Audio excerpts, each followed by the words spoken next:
Hello everyone. I'm going to be reading the next 3 chapters of Tuck Everlasting. I'm going to read chapters 15, 16, and 17.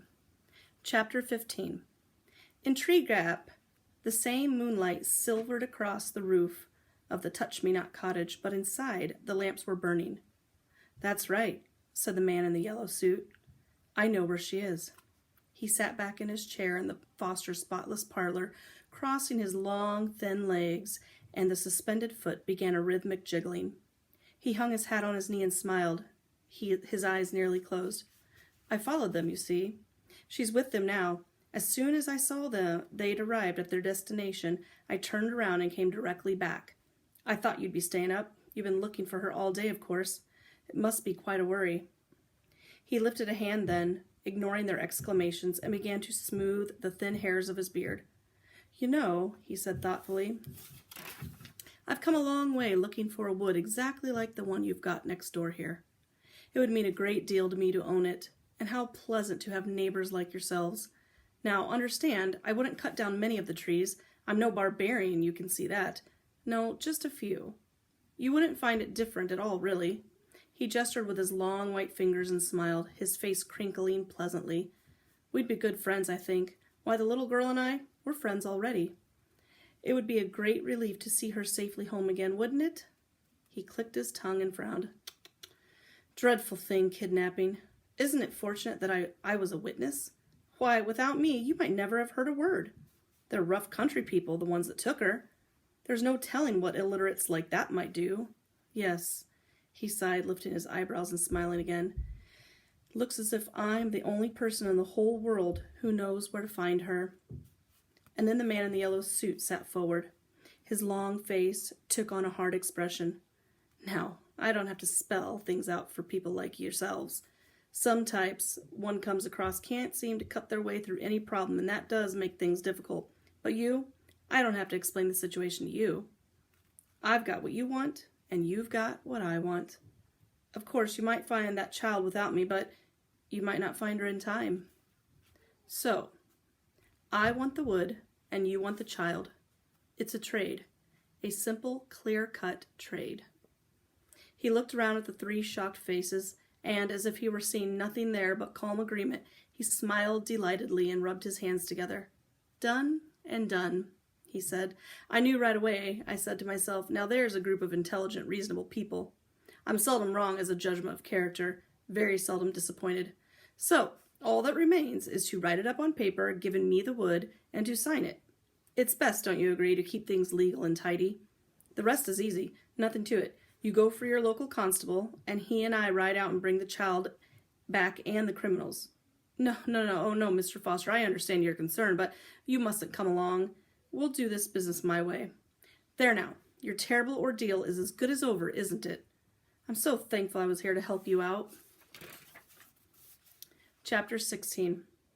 The constable was fat, and he was sleepy.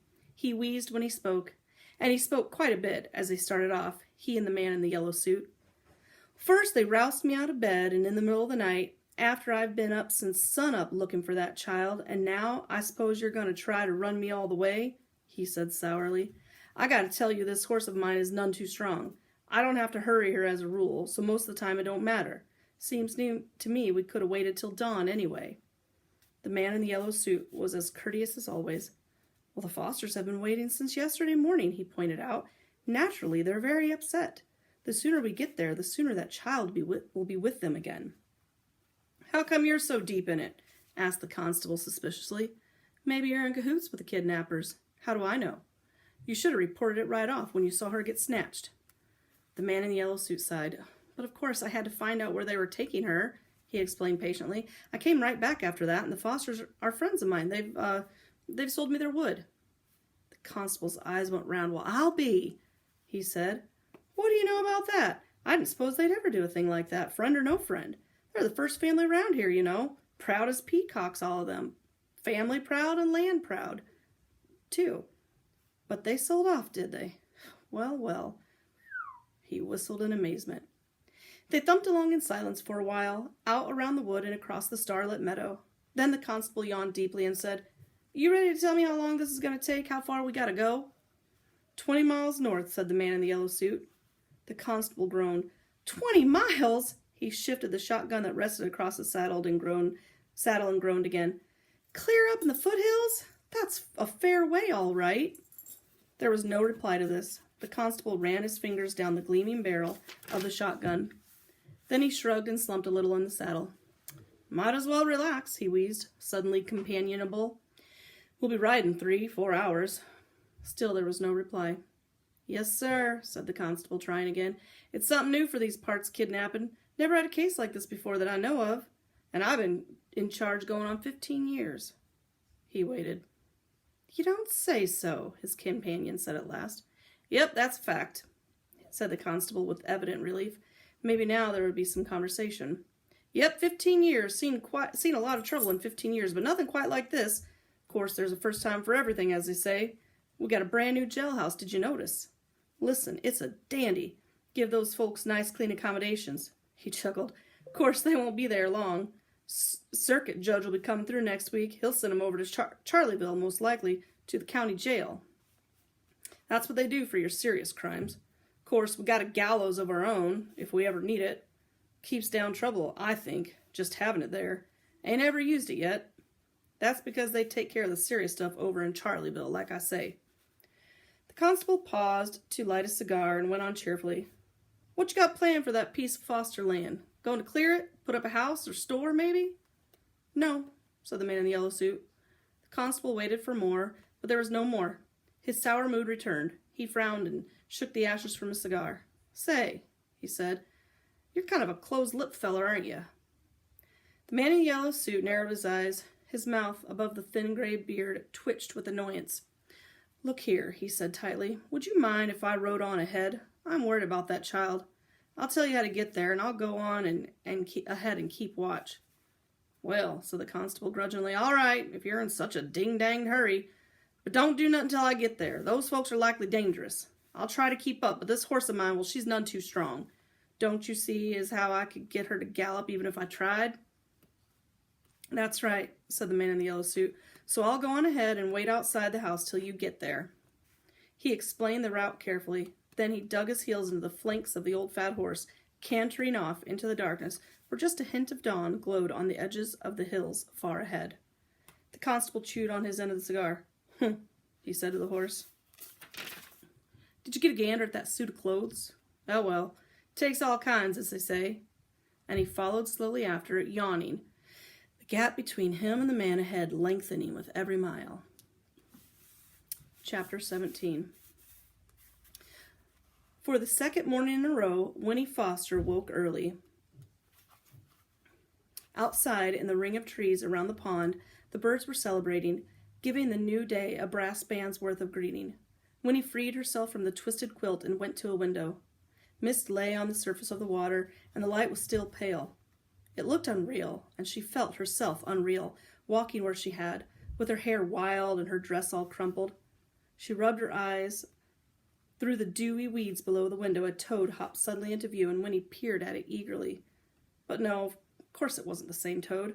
And remembering that the other toad, her toad, she thought now most fondly, it seemed to her that she had been away from home for weeks.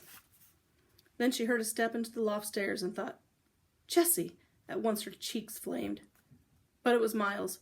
He came into the parlor, and when he saw that she was up, he smiled and whispered, Good, you're awake.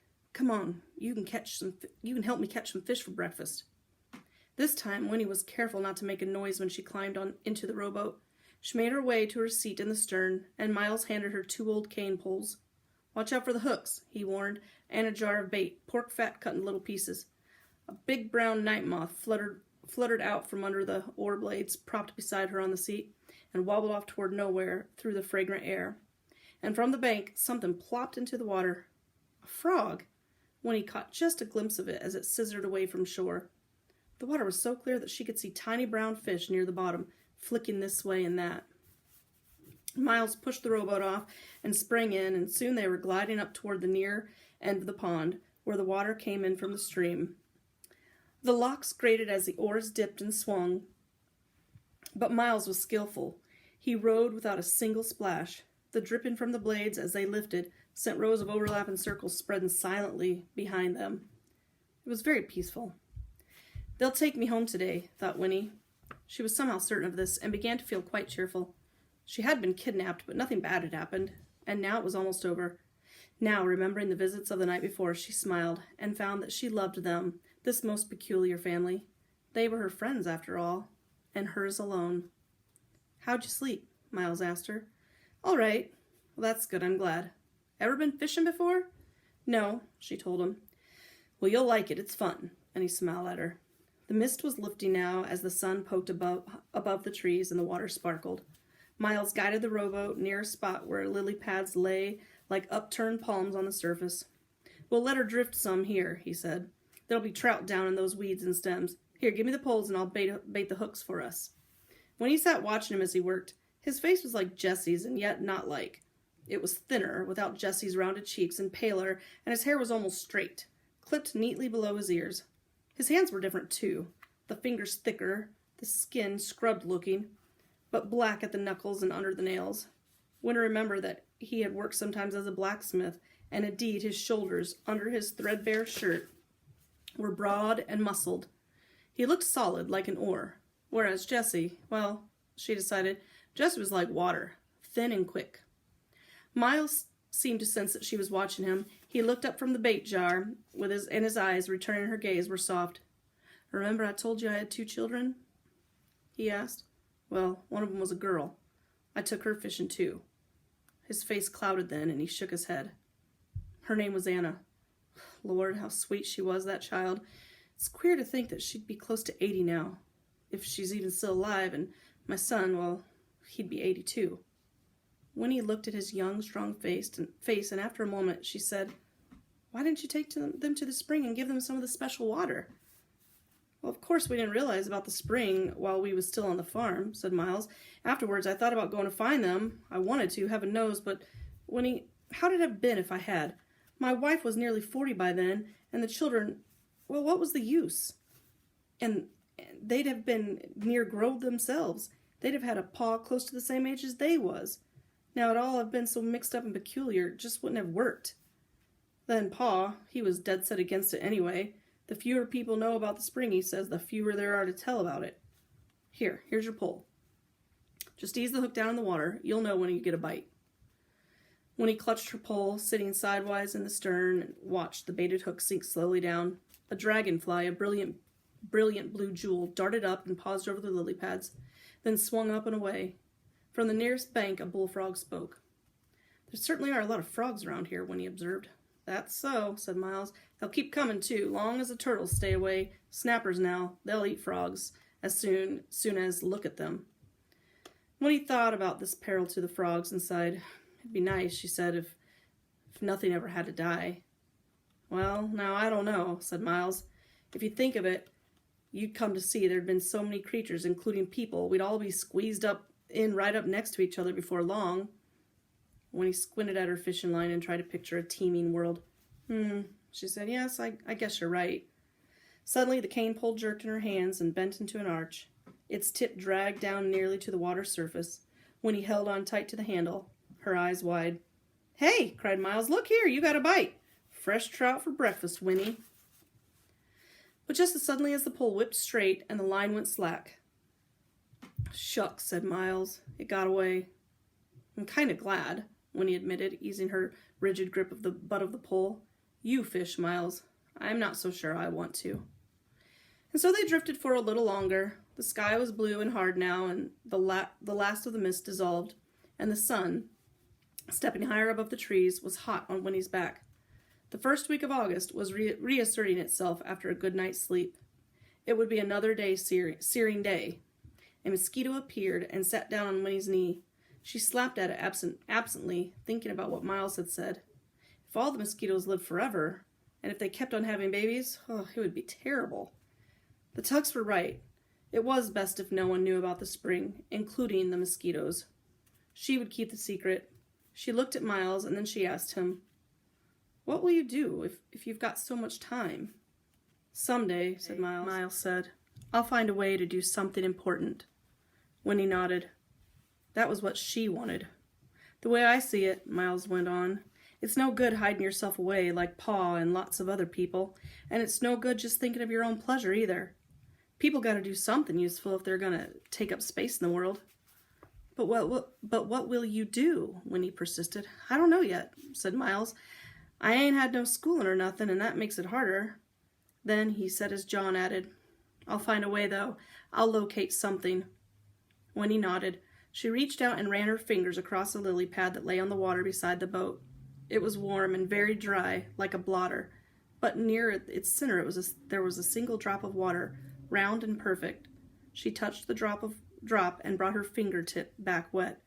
But the drop of water, though it rolled a little, remained as round and perfect as before. And then Miles caught a fish. There it flopped in the bottom of the boat, its jaw working, its gills fanning rapidly. Winnie drew up her knees and stared at it. It was beautiful and horrible, too, with gleaming rainbow-colored scales and an eye like a marble beginning to dim even as she watched it. The hook was caught in its upper lip, and suddenly Winnie wanted to weep. Put it back, Miles, she said, her voice dry and harsh. Put it back right away. Miles started to protest, and then, looking at her face, he picked up the trout and gently worked the barbed hook free. All right, Winnie, he said. He dropped the fish over the edge of the boat. It flipped its tail and disappeared under the lily pads. Will it be all right? Asked Winnie, feeling foolish and happy both at once. It'll be all right, Miles assured her. And then he said, People gotta be meat eaters sometimes, though. It's the natural way. And that means killing things. I know, said Winnie weakly, but still. Yes, Miles said. I know.